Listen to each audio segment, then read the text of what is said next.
lähteä paljon korkeammin tavoitteen ja silloin pitää tuohon saada vielä metrejä lisää. Ja kilpailun tulee päättämään Thomas Röhler, jolta se tikkari vietiin pois tylysti. Siitä vietiin kuoret ja kaikki viimeistään tuon Pitkämäen heiton jälkeen. On. Nyt on muuten Röhleriltäkin sellainen kaari, että alta pois mittamiehet. Oi, mikä kaari! Röhlerihan räjäyttää viimeisellään lähes 90 metriä. Hakee sen tikkarin takaisin. Thomas Röhler hän räväyttää Kuortaneella. Ennätys.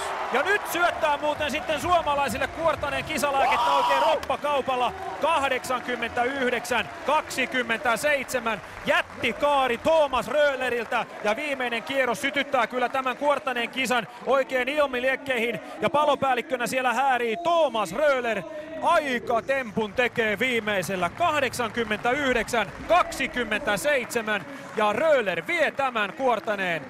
Kai nyt voidaan sanoa legendaarisen keihäskilpailun. Todella kovat tulostasos nousi viimeisellä kierroksella ja aivan uskomattoman hyvin pönkkä piti tuossa Röhlerin heitossa ja kova pää oli saksalaisella.